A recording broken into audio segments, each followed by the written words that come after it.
So hey everyone, welcome back to the Hriday batch of Radhiya classes. So आज हम discuss करने वाले हैं formula series for term 1 boards और ये हमारा सेकंड लेक्चर है जिसके अंदर हम डिस्कस करेंगे इलेक्ट्रिक पोटेंशियल और कैपेसिटेंस के सारे फार्मूला एक ही वीडियो के अंदर, और कोशिश करेंगे इसको 30 से 35 मिनट के अंदर आपको सारे फार्मूलाज दिए जाए, एक एक फार्मूला आपको बताया जाएगा इस चैप्टर के अंदर से, और इसका वन शॉट रिवीजन और इसको डिटेल में ऑलरेडी हम पढ़ा चुके हैं इस ईयर के अंदर। इस साल के अंदर हमने इसको 20 से 21 लेक्चर में पूरे चैप्टर को कंप्लीट करा, उसके बाद इसका वन शॉट रिवीजन बनाया, मतलब 1 से 2 वीडियो में इसको पूरा पढ़ाया दोबारा से। अब फॉर्मूला सीरीज वो सिर्फ कंसेप्ट को रिवाइज कराने के लिए वन शॉट, फॉर्मूलाज को याद करने के लिए फॉर्मूला सीरीज। तो भाई फॉर्मूला सीरीज बहुत इंपॉर्टेंट है। आज ये दूसरा लेक्चर है, बहुत जल्दी बाकी सारे लेक्चर भी आ जाएंगे। प्रॉमिस किया था अक्टूबर के अंदर आपके सारे फॉर्मूला सीरीज के लेक्चर अपलोड कर दिए जाएंगे, and will try my best कि अक्टूबर के अंदर इसको अपलोड कर दिया जाए। चलिए भी शुरुआत करते हैं। सबसे पहले इसके अंदर आते हैं हमारे पास इलेक्ट्रिक पोटेंशियल। अगर मान लो मुझे किसी पॉइंट पे पोटेंशियल निकालना है ना, या फिर पोटेंशियल निकालना हो, it is the amount of work done in moving the charge from infinity to that point, amount of work done in moving a unit positive charge from infinity to a given point against the electric field. Electric field के against चलना है। और अगर potential difference निकालना हो, अगर potential difference निकालना है दोनों के दो पॉइंट के बीच में, that is VBA, it is the work done in moving a unit positive charge from one point two another against the electric field. तो भाई पोटेंशियल हो चाहे पोटेंशियल डिफरेंस हो, दोनों का फॉर्मूला क्या रहेगा? Work done upon charge. दोनों का फॉर्मूला क्या रहने वाला है? Work done upon charge. तो इसकी यूनिट क्या बनेगी हमारे पास? That is joule per coulomb, और जूल पर कूलम को एक नाम रखा जाएगा वोल्ट। तो भाई इसकी यूनिट क्या होने वाली है हमारे पास? वोल्ट। अब यार दिक्कत आती है, ये स्केलर क्वांटिटी है या वेक्टर क्वांटिटी है? It is a scalar quantity, क्योंकि ये वर्क डन है। तो अगर वर्क डन है तो ये कौन सी क्वांटिटी होगी हमारे पास? Scalar quantity. इसकी कोई डायरेक्शन नहीं होने वाली, इसकी कोई भी डायरेक्शन नहीं होगी, ठीक है। और अगर इसके डायमेंशन की बात करूं तो यार डायमेंशन निकालने बहुत सिंपल है। वर्क डन के डायमेंशन क्या होते हैं? ml2t-2, और यहां से चार्ज के डायमेंशन क्या होते हैं हमारे पास? at। तो इसके डायमेंशन क्या बनेंगे हमारे पास? ml2t-3a-1। ये इसके सिंपल से डायमेंशन आने वाले हैं। तो आपको यार पोटेंशियल और पोटेंशियल डिफरेंस के बारे में पता लग गया, इसकी यूनिट पता लग गई, स्केलर क्वांटिटी और इसके डायमेंशन। अब potential due to a point charge, electric potential due to a point charge, मतलब एक चार्ज पड़ा हुआ है, ठीक है, उसकी वजह से हमने पोटेंशियल निकालना है। तो यार उसकी वजह से जो पोटेंशियल निकलेगा वो पोटेंशियल का फॉर्मूला क्या होता है? मान लो एक पॉइंट चार्ज पड़ा हुआ है, इसका r डिस्टेंस पे p पॉइंट पे पोटेंशियल निकालना है। इसका पोटेंशियल क्या होगा? kq अपॉन जो चार्ज पड़ा हुआ है kq अपॉन r।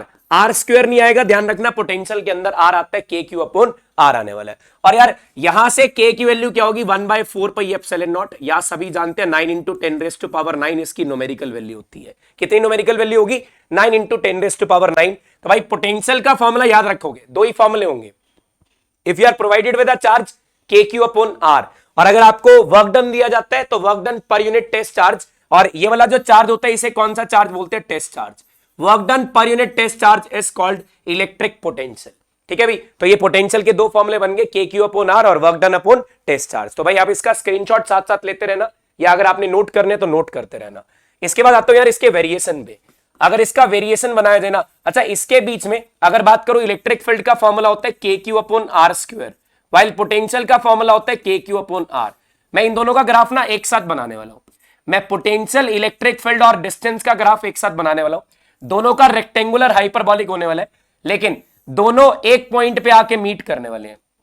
दोनों क्या होंगे? एक पॉइंट पे आके मीट करेंगे। कहां पे मीट करेंगे? जब r की वैल्यू कितनी हो जाएगी? 1, तो E और V क्या हो जाएंगे? इक्वल।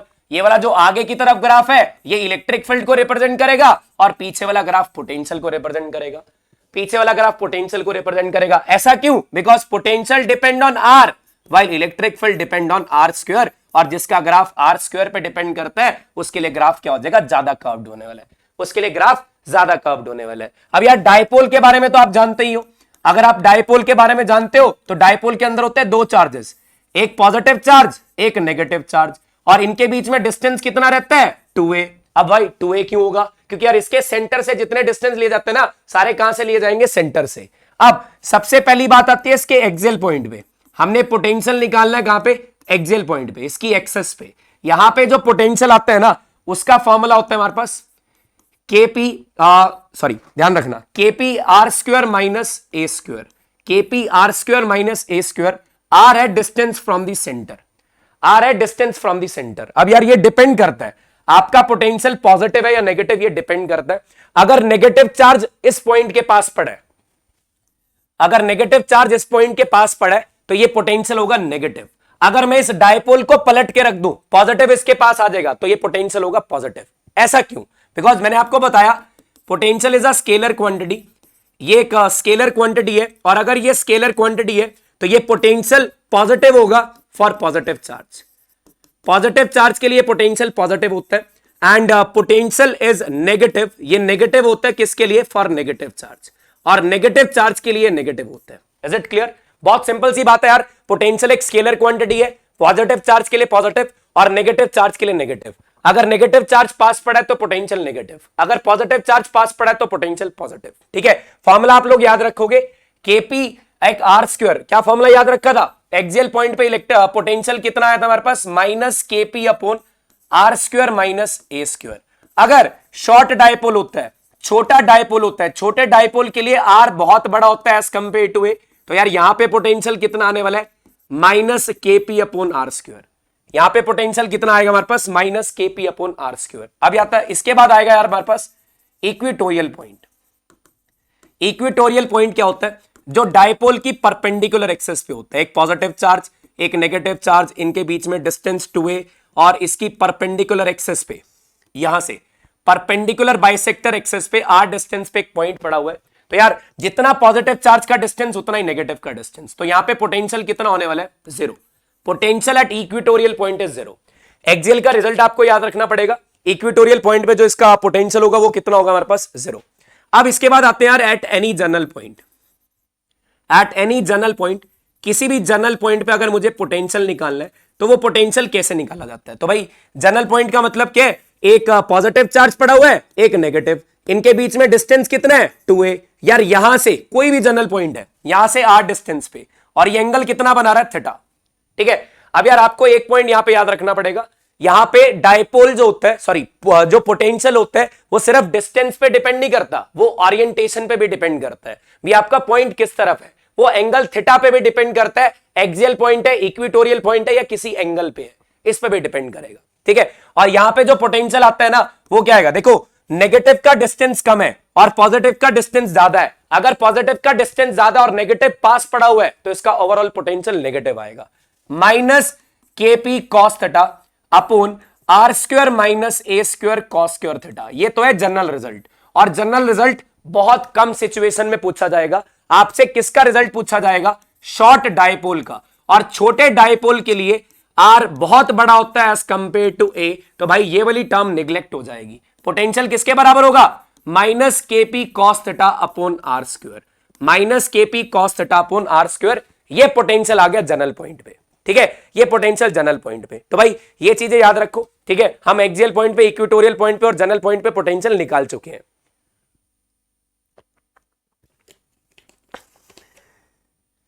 अब चलते हैं यार किसकी तरफ? Electric potential due to a sphere. एक स्फीयर की वजह से, मान लो ये हमारे पास एक स्फीयर था, इस स्फीयर की वजह से पोटेंशियल निकालना है। इस स्फीयर को कितना चार्ज दिया गया? Q, और ये सारा चार्ज कहां डिस्ट्रीब्यूट हो गया? सरफेस पे। आप लोग इसकी प्रॉपर्टी जानते हो, एक होलो स्फेरिकल शेल, याद रखना this is a spherical shell. ये हमारे पास एक स्फेरिकल शेल है, ये पूरा कंप्लीट फिल्ड स्फीयर नहीं है, ये शेल है। ठीक है, अगर मान लो मुझे इसका रेडियस कितना दे रखा है? Capital R. मुझे पोटेंशियल निकालना है इस पी पॉइंट पे जो कि यहां से आर डिस्टेंस पे है, स्मॉल आर डिस्टेंस पे, तो भाई यहां पे पोटेंशियल का फॉर्मूला क्या होगा? K Q by small R. Simple सा, K Q by small are. ये तो पॉइंट कहां था? आउटसाइड। अगर पॉइंट आउटसाइड है तो इसका फॉर्मूला क्या होगा? K Q upon are. अगर मान लो भाई मैं सरफेस पे आ जाता हूं, तो सरफेस पे आने के बाद स्मॉल आर और कैपिटल आर बराबर हो जाते हैं। स्मॉल आर और कैपिटल आर बराबर हो जाएंगे, डिस्टेंस कैपिटल आर के बराबर होगा, तो भाई पोटेंशियल किसके बराबर बनेगा? K Q upon capital R. तो पोटेंशियल किसके बराबर बनेगा? K Q upon capital R. तो भाई ये चीजें याद रखो, और ये ध्यान रखना, अंदर घुसने के बाद कंडक्टर के अंदर, स्फेरिकल शेल के अंदर इलेक्ट्रिक फील्ड 0 होती है, सारा चार्ज सरफेस पे पड़ा होता है, तो अंदर घुसने के बाद कोई वर्क डन नहीं करना पड़ता। अगर अंदर घुसने के बाद वर्क डन 0 होगा तो पोटेंशियल डिफरेंस किसके बराबर हो जाएगा? 0 के, और अगर पोटेंशियल डिफरेंस 0 होगा तो भाई पोटेंशियल सेम रहने वाला है। ध्यान रखना, जो पोटेंशियल सरफेस पे होता है अंदर भी पोटेंशियल वही होगा, क्योंकि अंदर जाने के बाद कोई इलेक्ट्रिक फील्ड नहीं लगेगी, और अगर कोई इलेक्ट्रिक फील्ड ना लगी तो भाई वर्क डन 0 होने वाला है। ठीक है, तो भाई इनसाइड की बात करूं, इनसाइड वही पोटेंशियल होगा जो हमारा सरफेस पे था, और सरफेस पे पोटेंशियल क्या था, के क्यू अपॉन आर। तो इनसाइड भी क्या रहने वाला है, के क्यू अपॉन आर। भाई याद रखो, आउटसाइड के लिए स्मॉल आर, सरफेस के लिए कैपिटल आर, इनसाइड के लिए भी कैपिटल आर, इनसाइड के लिए भी कैपिटल आर। अब इसका वेरिएशन ड्रॉ करते हैं।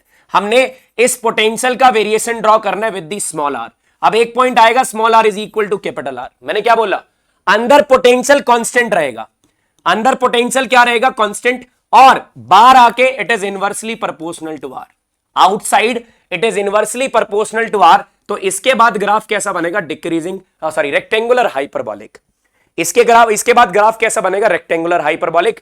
This is the variation of potential for a spherical shell. और याद रखना, टॉपिक मैं यहीं से देखूंगा, इतना दिमाग मेरे पास नहीं है, मैं यहां पे या टॉपिक बता सकता हूं क्या फॉर्मुलाज होने वाले हैं, टॉपिक कौन सा आने वाला है अगला वो मुझे देखना पड़ेगा। ठीक है, तो आपको क्या बताया, पोटेंशियल के जनरल फॉर्मुलाज, पोटेंशियल के जनरल फॉर्मुलाज के बाद axial point, equatorial point, general point, उनके पोटेंशियल कितने होंगे डायपोल की वजह से, फिर यार एक स्फेरिकल शेल की वजह से। अब हमने क्या डिस्कस करा, एक स्फेरिकल शेल के आउटसाइड, इनसाइड और ऑन दी सरफेस पोटेंशियल कितना होने वाला है, ये हमारा डिस्कशन हो गया। अब यार अगली बात की तरफ चलता हूं, that is relation between E and V. किस किस के बीच का रिलेशन होगा, ई और वी के बीच का। बहुत इंपॉर्टेंट रिलेशन है, कई सारे क्वेश्चन करा के जाते हैं। क्या करते हैं, हम एक चार्ज कंसिडर करते हैं और यहां से 2 पॉइंट उठा लेते हैं।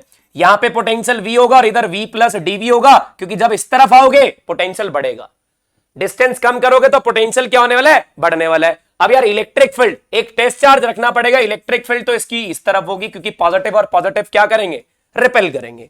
तो भाई इनकी इलेक्ट्रिक फील्ड क्या होगी, या इनका रिलेशन क्या होता है, E is equal to minus dV by dr, E is equal to minus dV by dr, that is electric field is negative gradient of potential, negative gradient of potential. Now what is the significance of negative sign?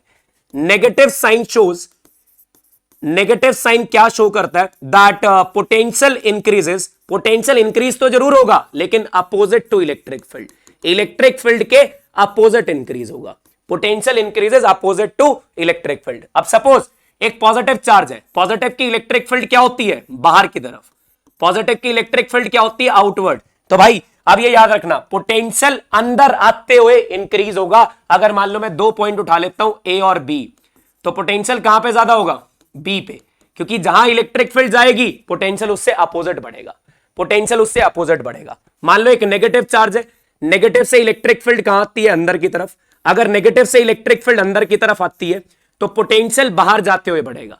एक point A और ये B, तो potential at A is greater than potential at B. अब potential A पे ज्यादा होने वाला है। तो भाई सारे फंडे क्लियर है हमारे को पोटेंशियल के, पोटेंशियल क्या होता है, कैसे कैलकुलेट होता है, इसका इलेक्ट्रिक फील्ड के साथ क्या रिलेशन होता है, ये हमने डिस्कस कर लिया। ठीक है, चलिए अब इसके बाद आओ यार इक्वी पोटेंशियल सरफेस पे। यार ये सारे फॉर्मुलाज आपको याद रहने चाहिए, क्या बोल रहा हूं, ध्यान रखो। पोटेंशियल का basic formula, potential due to a point charge, और फिर इसका वेरिएशन डायपोल की वजह से एक्सियल पॉइंट पे, इक्वेटोरियल पॉइंट पे, जनरल पॉइंट पे, spherical shell, relation between E and V, और ई और वी के रिलेशन के बाद आता है equipotential surface. Next topic is equipotential surface. ठीक है, ऐसा पोटेंशियल, ऐसा surface, the surface at which potential is same, जहां पे पोटेंशियल सेम होगा at each and every point, हर एक पॉइंट पे पोटेंशियल क्या होगा, सेम होगा। ठीक है, the potential is same at each and every point. मान लो ये ऐसे सरफेस बनाया, इसके ए पॉइंट पे, बी पॉइंट पे, सी पॉइंट पे, इनके हर एक पॉइंट पे पोटेंशियल अगर सेम है, अगर पोटेंशियल सेम है तो ये कौन सा सरफेस है, इक्वी पोटेंशियल सरफेस। भाई बहुत इंपॉर्टेंट है भाई, ऐसा सरफेस जिसके हर एक पॉइंट पे पोटेंशियल सेम होगा उसे इक्वी पोटेंशियल बोलेंगे। अब इसकी प्रॉपर्टीज की तरफ मुड़ता हूं, तो सबसे पहली प्रॉपर्टी तो क्या होती है भाई, दो equi potential surface can never cross each other, they never cross each other. Different, मान लो इसका पोटेंशियल 5 वोल्ट है, इसका 7 वोल्ट है, तो यहां पे 2 पोटेंशियल हो जाएंगे विच इज नॉट पॉसिबल। तो क्या बोला, they never cross each other, ये कभी क्रॉस नहीं करने वाले। ठीक है, और ये पहली प्रॉपर्टी होगी। दूसरी property, work done is equal to 0 on moving on an equipotential surface. ठीक है, अगर आपने इक्वी पोटेंशियल सरफेस पे मूव करना है, ध्यान रखना, अगर आपने इक्वी पोटेंशियल सरफेस पे मूव करना है तो आपका वर्क डन कितना होगा, 0। यार जब पोटेंशियल सेम है, पोटेंशियल डिफरेंस कितना होगा, 0। VA minus VB will become equal to 0, and if VA minus VB is equal to 0, then work done will become equal to 0, तब वर्क डन भी कितना होगा 0, ठीक है। और तीसरी बात, ठीक है, इसकी तीसरी प्रॉपर्टी में क्या आता है दैट अगर मान लो E is equal to minus dv by D R है ना, मान लो देखो जरा क्या था, मैं ये सरफेस बना रहा हूं और कुछ इस टाइप से सरफेस बना रहा हूं, डिफरेंस दिख रहा होगा आपको। यहां पे पोटेंशियल क्या था 4 वोल्ट, 2 वोल्ट, 0 वोल्ट, -2 वोल्ट, देखो डिफरेंस सेम है, 2 का 2 का 2 का, 4 volt, 2 volt, 0 volt, same difference है, ठीक है। लेकिन इसमें डिस्टेंस ज्यादा है, अगर यहां पे डिस्टेंस ज्यादा है ना तो यहां पे इलेक्ट्रिक फील्ड कम होने वाली है और इधर इलेक्ट्रिक फील्ड क्या होगी ज्यादा। दैट इज अगर पोटेंशियल डिफरेंस कांस्टेंट हो जाए, अगर डीवी को कांस्टेंट कर दिया जाए, electric field is inversely proportional to distance, जिसका डिस्टेंस ज्यादा होगा, जिसका डिस्टेंस ज्यादा होगा वहां पे इलेक्ट्रिक फील्ड कम होगी, तो यहां पे इलेक्ट्रिक फील्ड कम होगी और इधर इलेक्ट्रिक फील्ड क्या होगी ज्यादा, but the potential difference should be same. यहां पे पोटेंशियल डिफरेंस क्या होना चाहिए सेम होना चाहिए। तो भाई इतनी बातें आपको क्लियर होनी चाहिए भी हमने अभी तक क्या क्या पढ़ा। ये इक्विपोटेंशियल सरफेस हमारे पास कंप्लीट हो गया विद प्रॉपर्टीज, क्या क्या प्रॉपर्टीज इसकी होने वाली है।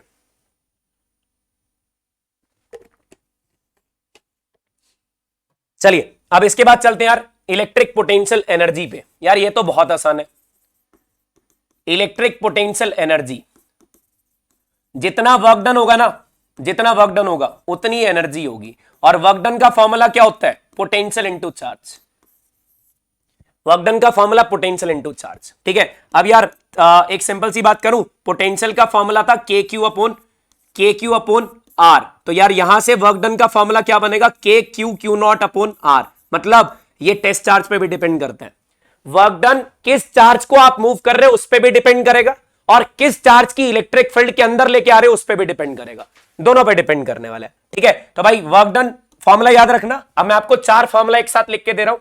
फोर्स का फॉर्मूला होता है के क्यू वन क्यू टू या K Q Q not upon are square, work done का formula K Q Q not upon are square नहीं आएगा, ये डिफरेंस है, ठीक है।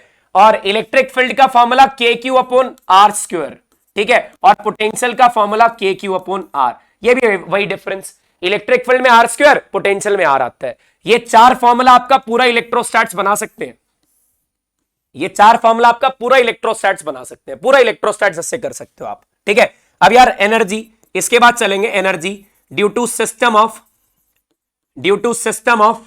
2 चार्जेस। अगर मेरी 2 चार्जेस ऑफ सिस्टम की वजह से मुझे एनर्जी निकालनी है, मान लो मतलब क्या हुआ भाई, यहां पे एक चार्ज पड़ा हुआ है Q1 और इधर चार्ज पड़ा हुआ है Q2, कितने डिस्टेंस पे R डिस्टेंस पे, इनका एनर्जी निकालना है भाई इस सिस्टम के अंदर कितनी एनर्जी होगी। तो भाई एनर्जी का फॉर्मूला क्या होगा के Q1 Q2 अपॉन R, क्योंकि ये चार्जेस Q1 Q2 है, इनके बीच में डिस्टेंस आ रहा है, ये वर्क डन का फॉर्मूला, बहुत सिंपल सी बात होगी। अब यार 3 चार्जेस की वजह से आया, 3 चार्जेस की वजह से, मान लो 3 चार्ज है, एक Q1 दूसरा Q2 और इधर Q3, और इनके बीच में डिस्टेंस R12 R23 और R13, ये सारे डिस्टेंसेस दे रखे थे हमें, प्रोवाइडेड होंगे, ठीक है। अगर मान लो मुझे क्या करना है, इनके बीच में एनर्जी निकालनी है, इस सिस्टम की एनर्जी कितनी होगी, तो क्या होगा के Q1 Q2, और इनके बीच में देखो इंटरेक्शन करानी है, पहला चार्ज किससे इंटरेक्ट करेगा दूसरे से और तीसरे से, दूसरा किससे इंटरेक्ट करेगा तीसरे से, दूसरा किससे इंटरेक्ट करेगा तीसरे से, तो के Q1 Q2 upon R12 plus के Q2 Q3 upon R23 plus के Q1 Q3 अपॉन R13। ऐसे भाई 4 चार्जेस भी आ जाए तब भी कोई दिक्कत नहीं है, 4 आ जाए, 5 आ जाए, 6 आ जाए, 7 आ जाए, तब भी कोई प्रॉब्लम नहीं होगी। लेकिन यार हमारे सिलेबस में सिर्फ 4 चार्जेस सिस्टम है, इससे ज्यादा सिस्टम हमारे पास नहीं आने वाला। और अगर 4 चार्जेस सिस्टम आ गया, अगर 4 चार्ज सिस्टम आ गया तो भाई क्या होगा, पहला चार्ज इंटरेक्ट करेगा किससे दूसरे से, तीसरे से और चौथे से, दूसरा चार्ज इंटरेक्ट करेगा थर्ड और फोर्थ से, और थर्ड चार्ज किससे इंटरेक्ट करेगा फोर्थ से, मतलब 6 केसेस बनेंगे, Q1 Q2 upon R12, Q1 Q3 upon R13, Q1 Q4 upon R14, Q2 Q3 upon R23, Q2 Q4 upon R24, Q3 Q4 upon R34, ठीक है, इनके बीच का डिस्टेंस। तो यही सब कुछ बनने वाला है, जैसे इसके अंदर सिचुएशंस बताई, 4 केस, 3 केस बने थे, उसके अंदर 6 केस बनने वाले हैं 4 चार्ज सिस्टम में। तो भाई ये चीजें बहुत इंपॉर्टेंट है, ठीक है। भी आपको एनर्जी ऑफ अ सिस्टम कैसे निकालनी है। अब यार एनर्जी आती है, मान low energy of 2 charge system, दो चार्ज सिस्टम की एनर्जी निकालनी है, लेकिन इन एक्सटर्नल फील्ड, वहां पे एक्सटर्नल फील्ड भी प्रेजेंट थी। वहां पे याद रखना एक्सटर्नल फील्ड, अभी तो ये आपस में इंटरेक्ट कर रहे थे, एक्सटर्नल फील्ड नहीं थी, अब एक्सटर्नल फील्ड भी आ गई। एक चार्ज Q1, दूसरा Q2, इनके बीच में डिस्टेंस R, यहां पे एक्सटर्नल पोटेंशियल V1 लग रहा है और इधर एक्सटर्नल पोटेंशियल V2 लग रहा है, इधर एक्सटर्नल पोटेंशियल V2 लग रहा है। This is an external potential, याद रखो ये दोनों एक्सटर्नल पोटेंशियल है। तो टोटल वर्क डन किसके बराबर होगा भाई? देखो आपस में तो इंटरेक्ट करेंगे ही करेंगे, K Q1 Q2 upon R square, तो सॉरी R तो आएगा ही आएगा, R स्क्वायर तो नहीं लगा दिया, नहीं R स्क्वायर नहीं लगाया, ठीक है। K Q1 Q2 upon R तो आना ही वाला है। उसके बाद साथ में एक्सटर्नल पोटेंशियल कितना है? V1, और चार्ज कितना है? Q1 V1। यहां एक्सटर्नल पोटेंशियल कितना है? V2, और चार्ज कितना है? Q2। तो भाई क्या बनेगा? Q2 V2 and Q1 V1 और K Q1 Q2 upon R। ये हमारे पास एक्सटर्नल पोटेंशियल के अंदर एनर्जी होने वाली है। मतलब मान लो एक्सटर्नल फील्ड भी प्रेजेंट है, एक्सटर्नल फील्ड की वजह से जो एक्सटर्नल पोटेंशियल प्रेजेंट होगा उसकी वजह से वर्क डन होने वाला है, ठीक है, याद रखना, ठीक है। अब इसके बाद नेक्स्ट आते हैं हमारे पास, the next thing is about potential energy of a dipole. एक डायपोल को अगर हम यूनिफॉर्म इलेक्ट्रिक फील्ड में रख देते हैं इस टाइप से, ये एक यूनिफॉर्म इलेक्ट्रिक फील्ड है, इसको यार यहां पे रखा डायपोल को, एक पॉजिटिव चार्ज एक नेगेटिव चार्ज, कितने एंगल पे रखा गया? थीटा एंगल पे। आपको पता है ये टॉर्क एक्सपीरियंस करेगा P sin थीटा। अगर मैं इसको अगेंस्ट दी टॉर्क घुमा दूं, अगर मैं इसको अगेंस्ट दी टॉर्क घुमा दूं, तो अगेंस्ट दी टॉर्क घुमाने के बाद क्या होगा? इसके अंदर एनर्जी लगेगी। तो वो एनर्जी किसके बराबर होगी? तो वो वर्क डन एनर्जी किसके बराबर होगी? P cos theta 1 minus cos theta 2, ठीक है। जिस एंगल से लेके जहां तक घुमानी है P cos theta 1 minus cos theta 2। अब इसके स्पेशल केस आते हैं, अगर मान लो आपको पहला एंगल नहीं दिया जाता तो आपने इनिशियल एंगल कितना लेना है? 90, क्योंकि ये होती है न्यूट्रल इक्विलिब्रियम, यहां पे एनर्जी 0 चाहिए होती है। और फाइनल एंगल कितना लोगे? थीटा। तो भाई एनर्जी कितनी बनेगी? P minus P cos theta, minus P cos theta, ठीक है। अगर आपको दो एंगल दे रखे तो ये फॉर्मूला यूज करना, एक एंगल होगा तो माइनस P cos थीटा। अब इसके फर्दर केसेस, स्टेबल इक्विलिब्रियम, अगर मान लो स्टेबल इक्विलिब्रियम है तो स्टेबल इक्विलिब्रियम के लिए थीटा कितना होगा? 0 डिग्री, थीटा इज 0 डिग्री। और अगर थीटा 0 डिग्री है तो एनर्जी क्या होगी? Minus P, that is minimum energy, और सिस्टम एनर्जी प्रोवाइड कर रहा है, हमें एनर्जी नहीं देनी पड़ेगी, सिस्टम एनर्जी देगा, ठीक है। फिर इसके बाद आता है अनस्टेबल इक्विलिब्रियम। अगर मान लो यार अनस्टेबल इक्विलिब्रियम आता है ना, तो अनस्टेबल इक्विलिब्रियम के लिए थीटा की वैल्यू कितनी होगी? 180, और एनर्जी कितनी आएगी? P, दैट इज मैक्सिमम, और हमें एनर्जी देनी पड़ेगी, हमें एनर्जी देनी पड़ेगी। मतलब एक डायपोल दो जगह पे इक्विलिब्रियम में आता है, एक डायपोल दो जगह पे इक्विलिब्रियम में आता है, एक स्टेबल और एक अनस्टेबल। तो भाई ये फॉर्मूला थे पोटेंशियल के। अब अगले फॉर्मूला कैपेसिटर के अगली वीडियो में, क्योंकि यार हम ज्यादा वीडियो की लेंथ को नहीं बढ़ाना चाहते, 25 से 30 मिनट रखेंगे। अगली वीडियो के अंदर डिस्कस करेंगे कैपेसिटर के फॉर्मूला। आज पोटेंशियल के सारे हो गए। वीडियो कैसी लगी फटाफट से कमेंट सेक्शन में बता देना, और भाई ऐसी वीडियोस आपको मिलने वाली है। अब कैपेसिटर के फॉर्मूलास करेंगे, फिर उसके बाद करंट इलेक्ट्रिसिटी पे आएंगे। थैंक यू सो मच यार, वीडियो को लाइक जरूर कर देना और चैनल सब्सक्राइब जरूर कर देना। बहुत मजा आता है आप लोगों को पढ़ाने में, बढ़िया सा रिजल्ट देना टर्म 1 का। All the very best for your exams.